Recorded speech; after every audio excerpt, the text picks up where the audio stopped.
Coucou tout le monde, j'espère que vous allez tous très bien. Alors aujourd'hui je vous retrouve pour une nouvelle vidéo pour vous faire du coup des petites nouvelles de l'élevage. Donc quelqu'un me l'avait proposé de faire cette vidéo dans les commentaires et du coup en fait c'est l'occasion puisque j'ai énormément de choses à vous dire, donc ça tombait super bien. Je suis désolée, il y a Pixel qui fait du bazar derrière comme d'habitude, enfin vous avez l'habitude maintenant hein. Voilà. Du coup oui, donc des petites nouvelles de l'élevage parce qu'il s'est passé énormément de choses. Je ne sais pas si j'arriverai à vous poster cette vidéo rapidement puisque là nous sommes le 4 avril et mon ordinateur a définitivement rendu l'âme. Voilà, j'étais arrivée à le rallumer pour vous poster une ou deux vidéos et du coup là normalement aujourd'hui vous en avez une et en fait ce sera la dernière avant un petit moment je pense, parce que du coup j'aimerais bien faire réparer mon ordinateur mais pour l'instant c'est pas possible. Donc eh bien on fait avec. Voilà, du coup je vous fais quand même cette vidéo parce qu'il s'est passé pas mal de choses et au pire des cas s'il se passe de nouveau quelques petits trucs je vous ferai une seconde vidéo. Pour ceux que certaines espèces n'intéressent pas, genre ils veulent plutôt voir les cochons ou les poulains aussi ou là, tout sera écrit comme d'habitude dans la description à combien de temps est-ce que vous pouvez aller pour passer certaines étapes. Je vais commencer par les chiens puisque donc pour ceux qui me suivent sur Instagram vous le savez déjà, pour les autres et bien voilà, vous allez être au courant. Roxy s'est fait opérer il y a maintenant une semaine facilement je crois, un peu plus peut-être, à peu près une ou deux semaines il me semble, je sais plus exactement. Elle s'est fait opérer puisque elle avait quelque chose d'environ 15 cm coincé dans l'estomac. Et du coup elle n'arrivait pas à s'en débarrasser toute seule, voilà, donc on a fait venir une première fois un véto qui ne trouvait pas ce qu'elle avait, donc a donné des médicaments sauf que ça n'a pas arrangé. Donc on est allé voir mon veto puisqu'il était fermé, en fait c'était un mercredi et le mercredi était fermé. Du coup on a dû voir un autre vétérinaire et le jeudi on est retourné voir ce vétérinaire là puisque elle n'arrêtait pas de vomir et elle était vraiment pas bien du tout. Et en fait le jour avant d'y aller, donc le matin, elle vomissait tellement que du coup j'ai dit à Franck faut vraiment qu'on y aille. Et en plus en ces temps difficiles et c'était très compliqué de pouvoir faire ça, mais du coup elle est allée voir le vétérinaire qui ne trouvait pas ce qu'elle avait, donc il a mis sous perfusion parce qu'elle était déshydratée forcément à force de vomir et de ne pas pouvoir boire, c'était compliqué. Elle était en hypothermie à force de lutter également. Et du coup il n'a pas trouvé ce qu'elle avait le premier jour et le deuxième jour il a décidé de l'opérer pour, enfin de nous demander si on voulait l'opérer ou voilà, pour savoir ce qu'elle avait. Et en fait il s'est avéré voilà, qu'il trouvait quelque chose au niveau de son estomac à peu près qui coinçait. Du coup elle s'est fait opérer, donc là c'est déjà donc, plusieurs jours après. Donc elle est déjà allée voir le veto il y a quelques jours pour pouvoir enlever son pansement et du coup enlever les points, sauf qu'il n'a pas pu lui enlever les points parce que ça s'était infecté. On est allé retourner voir le veto ce matin, il devait lui enlever de nouveau les points, voilà, pour voir comment est-ce que c'était. Finalement il a pu lui enlever qu'une partie des points puisque elle rejette les points. Et du coup il a dû lui laisser une partie en fait. Et donc elle a toujours un bandage, il faudra lui enlever d'ici 5 jours. Et du coup pour l'instant elle est sous antibiotiques.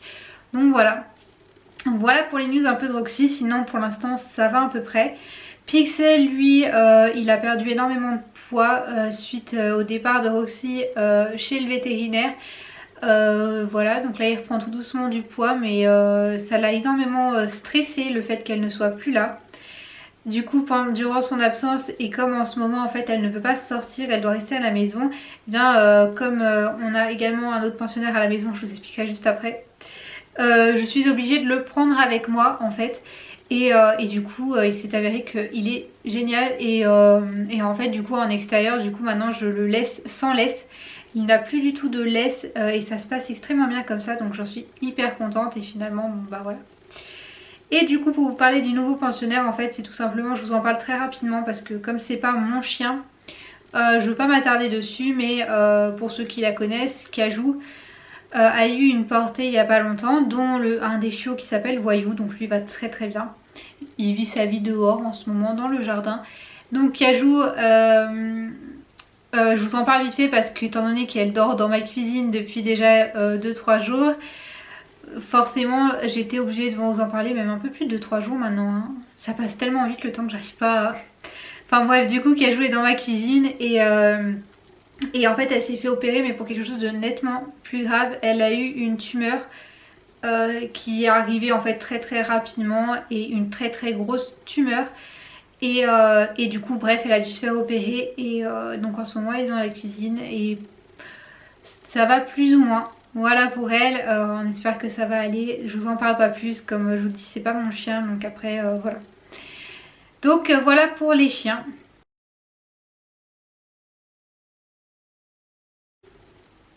Maintenant on passe aux poulains. Donc les poulains, ça se passe extrêmement bien. Je vais vous raconter un peu aussi tout ça parce que voilà, comme je vous dis, il y a énormément de choses à dire. J'espère que la vidéo va pas durer trop longtemps, que ça va pas trop vous saouler. Je suis désolée sinon. Donc les poulains, on a commencé un peu plus le travail, je dirais, avec Jonky, de désensibilisation. Je parle surtout de Jonky parce que Némésis, elle a déjà été en fait beaucoup plus manipulée, donc du coup il y a moins de travail. En plus ce n'est pas moi qui fais son éducation, c'est Franck, donc voilà. Après au niveau de Japlou c'est pareil, il est déjà plus désensibilisé, mais Jonky est vraiment très craintive, etc. Et il n'a jamais été manipulé comme vous le savez. Du coup on commence tout doucement sa désensibilisation. Donc au niveau de la brosse ça se passe nettement mieux qu'avant. Elle en a nettement moins peur. On a commencé à faire 2-3 bruits, etc. pour essayer de la sensibiliser à ça. Elle donne très bien les pieds à l'avant, mais à l'arrière on n'a pas encore essayé parce qu'elle est encore assez craintive quand on doit être à côté d'elle, mais derrière en fait. Parce qu'on se met pas non plus derrière eux parce que pour l'instant ils sont encore trop craintifs quand on est vraiment derrière. On y va progressivement. Enfin à part Némésis comme je vous dis, où elle on peut passer derrière, il n'y a aucun souci. Japlou... il est aussi un petit peu nerveux, mais ça passe déjà. Mais Jonky, à partir d'un certain moment, on passe sur sa droite en fait, à l'arrière, elle commence à être vraiment très nerveuse. Donc on n'insiste pas, on y va progressivement, mais du coup voilà. Et du coup ce qui s'est passé, si vous me suivez sur Instagram, pareil, je vous l'ai mis en story, je vous avais écrit un petit mot par rapport à ça en story. Mais en fait il y a quelques jours on a dû changer les chevaux de parc puisque on a sorti les vaches à lait. Donc ça pareil, je vous en reparle après. Et en fait dans l'eau il y avait une des vaches qui avait une cloche. Et du coup on a dû changer les chevaux de parc puisque les chevaux étaient dans le parc des vaches à lait devant. Et en fait on les a passés dans le parc des vaches à lait derrière. Et donc on les a sortis une première fois derrière, ça s'est super bien passé. Et le deuxième jour donc il y avait les vaches dehors et puis on commence à sortir les chevaux. Donc Franck passe devant avec Japlou toujours. Il commence à sortir tranquille, etc. Nickel. Et là Jonky commence à paniquer. Et là je me dis mais qu'est-ce qui se passe? Pourquoi est-ce qu'elle panique comme ça pour sortir? Parce qu'ils ont déjà vu des vaches en fait, puisque nous les vaches on les a achetées, ils avaient des vaches. Et donc elle commence tout simplement à paniquer la barrière en fait se referme puisque j'ai pas eu le temps de passer, la barrière se referme. Donc elle panique d'autant plus alors qu'elle n'a pas peur de la barrière puisque pareil on a désensibilisé au niveau de la barrière pour refermer la barrière, que je la tienne ou ce genre de choses. Et en fait je me suis rendu compte que c'était la cloche de la vache qui lui faisait extrêmement peur. Du coup elle commençait à s'affoler dans le box, donc moi avec, et en fait j'arrivais pas à aller au niveau de la barrière puisque dès que j'allais au niveau de la barrière en fait elle commençait à me monter dessus pour essayer de sortir le plus rapidement possible. En plus Franck était déjà un peu loin avec Japlou, donc j'ai essayé de l'appeler pour lui faire revenir avec Japlou, mais en fait moi ça m'a paru une éternité, sauf que ça a dû prendre à peine 2 minutes. Mais c'était très stressant donc pour elle. Donc moi déjà j'essayais de la canaliser, d'essayer de la rassurer au plus que je pouvais. Sauf qu'elle tournait dans tous les sens, c'était compliqué de la tenir. Et au bout d'un moment elle est rentrée dans la barrière. Et ensuite elle a fini par sauter la barrière. Je ne sais pas si vous voyez la hauteur de la barrière du box, mais elle est quand même arrivée à sauter la barrière. Donc elle s'est pas du tout fait mal. J'ai eu extrêmement peur qu'elle se fasse mal, et en plus de ça un peu plus, et j'étais en dessous et moi je me faisais écraser également. Oui voilà, donc Franck a lâché Japlou parce que du coup Japlou avec le bruit que ça a fait a commencé à s'énerver, et puis pour se dépêcher de venir voir si j'allais bien, il s'est dépêché donc il l'a lâché. Donc finalement les deux poulains en train de galoper dans la cour. Japlou pour aller dans le champ où ils ont l'habitude d'aller en fait a pété le fil où il y avait les vaches à lait, donc il est rentré dans le troupeau des vaches. comme un taré. Et les vaches qui étaient déjà affolées autour puisque bah, c'était leur première sortie se mettaient à couer encore plus dans tous les sens. Donc il a fallu réparer le parc, attraper les poulains, etc. Bon, ça s'est quand même relativement bien passé. Mais c'était très stressant au début et après bon c'est redescendu, il a pris une némésis et il l'a sorti et ça s'est super bien passé. La rentrée s'est super bien passée même avec la cloche et depuis on les ressort bah, toujours, donc même ce matin, et ça se passe extrêmement bien, donc voilà. La petite news sur les poulains. Ça fait déjà 11 minutes 42, on n'est pas dans la mer. Du coup voilà pour donc les vaches à lait, donc comme je vous ai dit elles sont sorties, on a sorti les genisses, les taris, enfin tout ça. Et je vous ai fait des vidéos du coup qui sortiront au fur et à mesure dès que je pourrai publier les vidéos tout simplement. Je verrai, mais si j'ai beaucoup de vidéos j'essaierai peut-être de vous en faire 3 par semaine au lieu de 1 ou 2 par semaine. Voilà, essayez de vous en poster peut-être 3 si vraiment j'ai beaucoup de vidéos et bah, pour essayer quand même de vous donner du contenu. Voilà, donc on essaiera de faire ça. Voilà, du coup désolée si le cadrage n'est pas le même, ma caméra a coupé, du coup j'en étais au lapin. Donc je vous refais ce que je vous ai dit juste avant que ma caméra coupe. Alors donc pour les lapins on a eu 2 naissances, enfin 2 lapines en mi-bas, donc fauve et pamplemousse. Vous aurez une évolution sur les deux d'ici que je pourrai poster les vidéos comme toujours.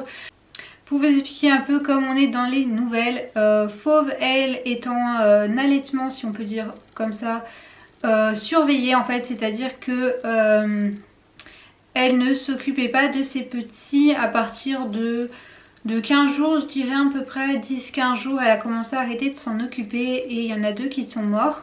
Voilà, donc extrêmement maigre. Et du coup elle est en allaitement surveillé, c'est-à-dire qu'en fait je récupère les petits et je les remets à la mère donc 2 fois par jour. Et ça se passe relativement bien, même si en ce moment elle commence à en avoir un petit peu marre, c'est-à-dire que elle ne les accepte presque plus du tout en fait. C'est-à-dire que quand je les mets en fait elle les laisse téter. Mais maintenant en fait elle ne les laisse quasiment plus du tout téter et c'est très compliqué. Mais ça va, c'est une super lapine quand même, donc je sais que ça va bien se passer. Donc voilà. Et pour ce qui est de pamplemousse, elle ça se passe extrêmement bien. De toute façon vous pouvez suivre tout ça sur Instagram.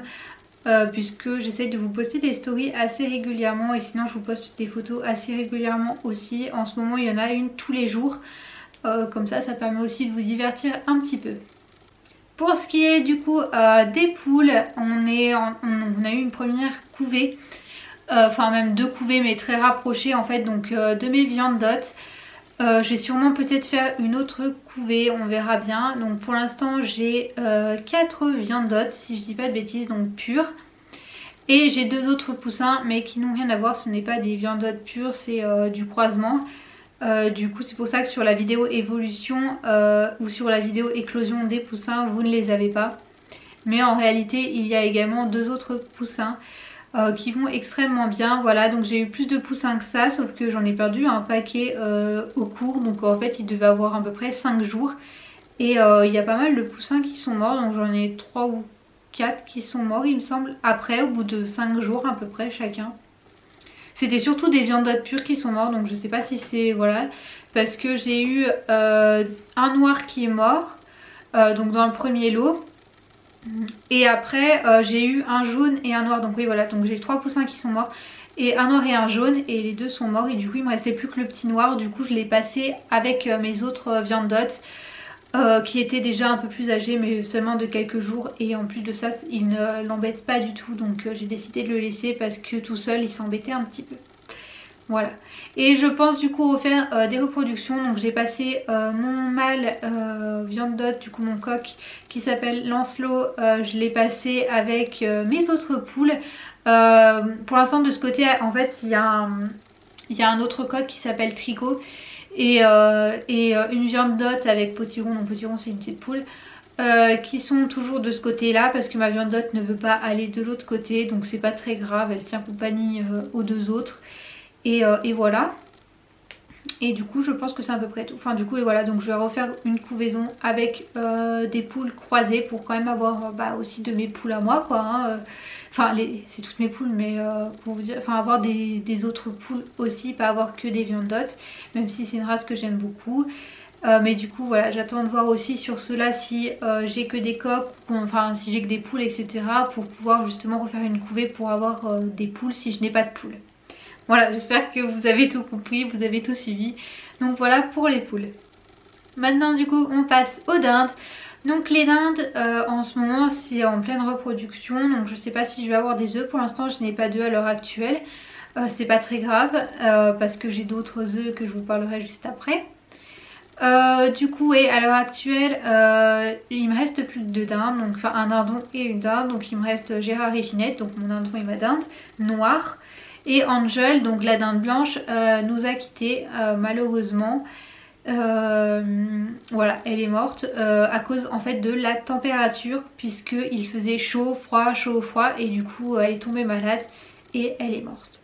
Voilà, donc je suis hyper déçue parce que elle, bon elle était pas très belle parce qu'elle elle avait vécu en étant petite. Mais voilà, on s'y attache tout de suite et c'est vrai que c'est dommage puisque voilà, c'était une survivante. Et bref, du coup elle est morte, donc voilà.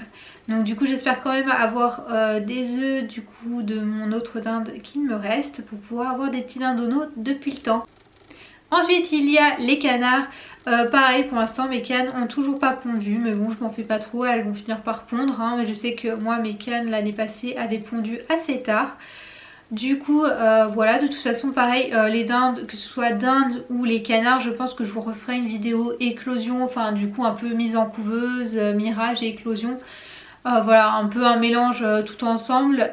Ce sera une vidéo un peu plus complète, je pense que ce sera plus sympa pour vous. Et en même temps comme ça permettra de voir les dindonneaux etc. Je pense vous faire une vidéo évolution également, puisque je vous ai pas fait de vidéo évolution sur les canards de l'année passée. Et c'est vrai que j'aurais pu vous faire une vidéo sur Joker, mais du coup bon je me dis si cette année j'ai des canetons, je vous ferai sûrement une évolution. Voilà donc et des dindonneaux ce sera pareil, je vous ferai aussi également une évolution. Et du coup voilà, donc pareil les cannes je mettrai en couveuse dès que j'aurai des œufs. Dans une précédente vidéo vous avez dû voir qu'il y avait du coup un nouveau arrivant. Normalement je vous l'aurais mis avant, donc ce sont nos oies. On a fini par du coup leur trouver des noms. Le mâle s'appelle Florian et la femelle s'appelle Ambre. Et ma foi ça se passe extrêmement bien. Oui d'ailleurs c'est la vidéo que vous devez avoir aujourd'hui. Voilà. Ça se passe super bien avec les canards parce qu'ils étaient déjà habitués à avoir des canards comme je vous l'ai dit. Enfin de toute façon si vous n'avez pas vu cette vidéo n'hésitez pas à aller la voir.